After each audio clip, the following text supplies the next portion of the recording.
Okay, we're going to look at La Belle Dame sans Merci, and to start off with, we're going to look at a few points to do with form and structure, and then move on to what I think are some of the main ideas and points that you could make about the poem.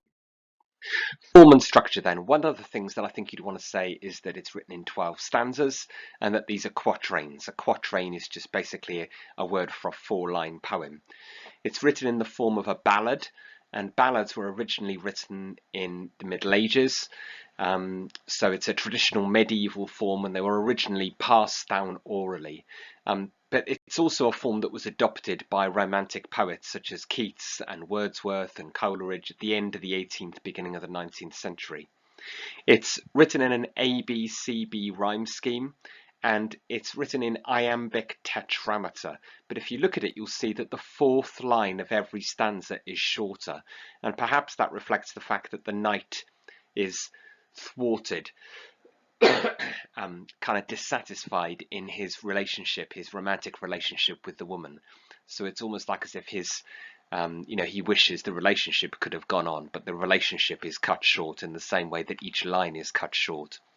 The use of a ballad form could be to do with the idea that it's a traditional form to present a pattern of behavior or a representation of romantic relationships which has not altered for centuries. One of the points that the poet is making, I think, is to do with the idea of romantic relationships, and particularly the idea of maybe women's role as being destructive, and luring and tempting men in and then abandoning them, and maybe that representation of romantic relationships, maybe he's trying to suggest this is something that's gone on for centuries, and that's why he's using such a traditional form.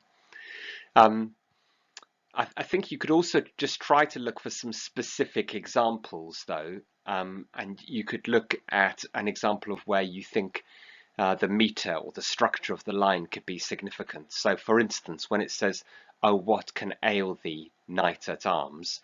look at those commas there, and also just listen to the line. You'll see that before it says knight at arms, you've got a caesura, you've got like a break in the line, and then afterwards you've got an end stop.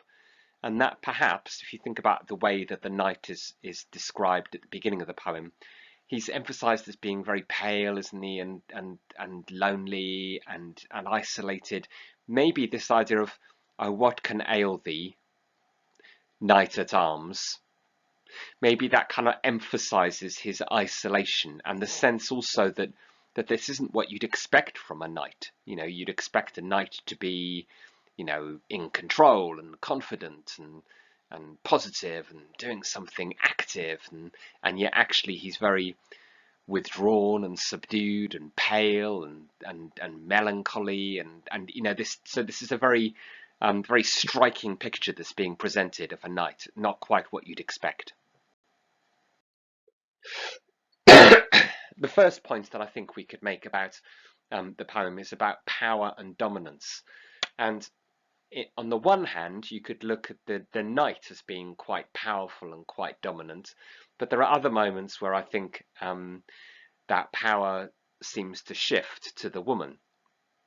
And I think the other thing that we could look at is this idea that he's potentially an unreliable narrator, that the moments that the knight starts narrating, that actually I think we very much need to look at it as the idea that we've got a male perspective here of a sexual encounter with a stranger, and that he presents the woman's behavior in a particular way. He puts a particular light on it, but is that a reliable account that we're exposed to as the reader? And perhaps there's an alternative reading. On the one hand, you could argue, he puts her on his horse, and then he's obsessed with her because he's so in love with her, and she says, "I love you," and so on.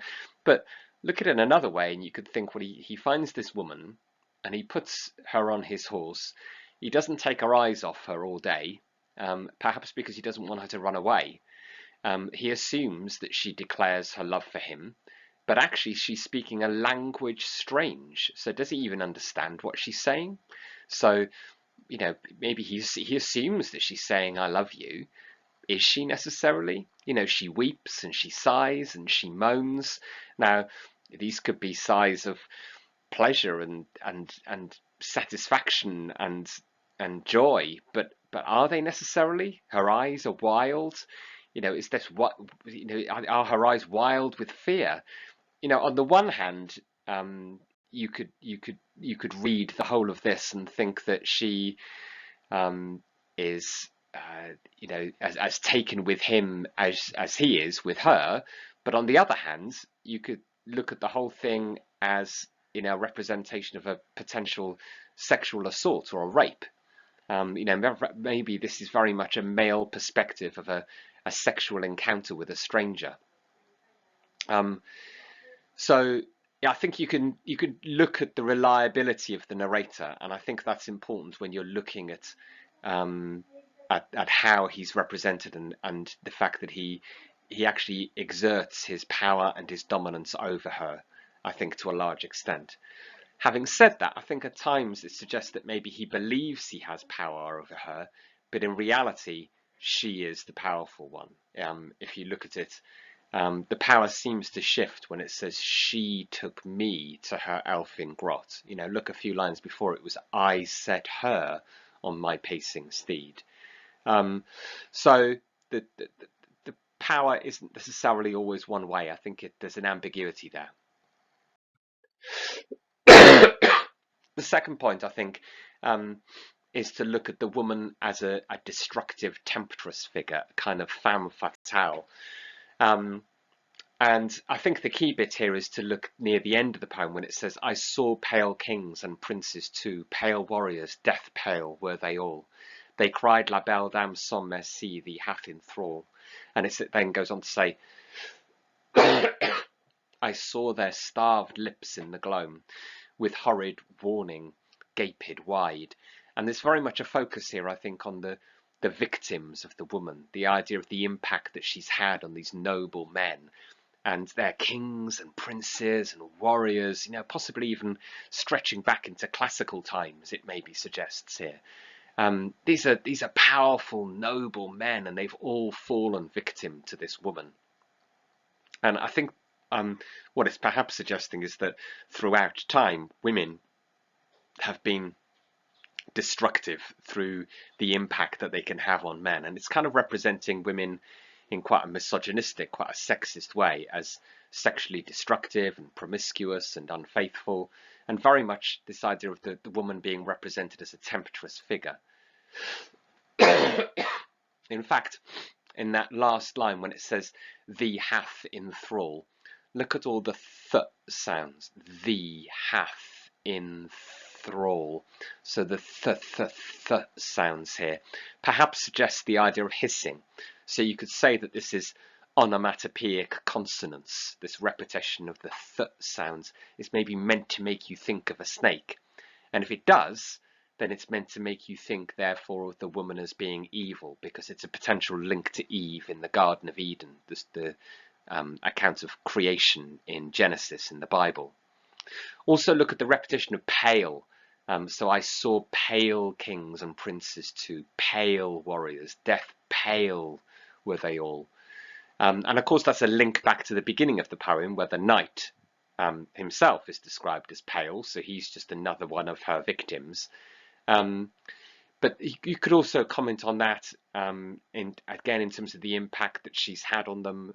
She's basically she's basically killing them. You know, think of that maybe the reason why they're pale is that they're dead or they're approaching death.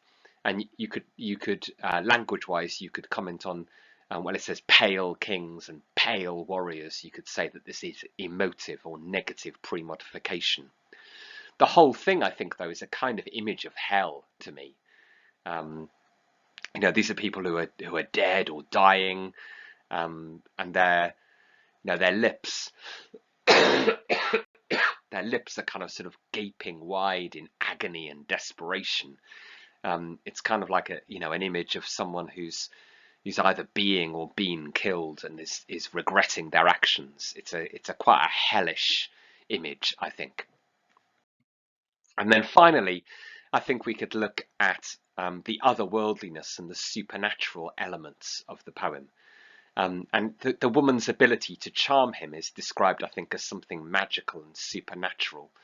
The power that she has over him is not something one could expect any man to resist, because it's supernatural and later in nature. And the description of her as being a fairy's child kind of supports that.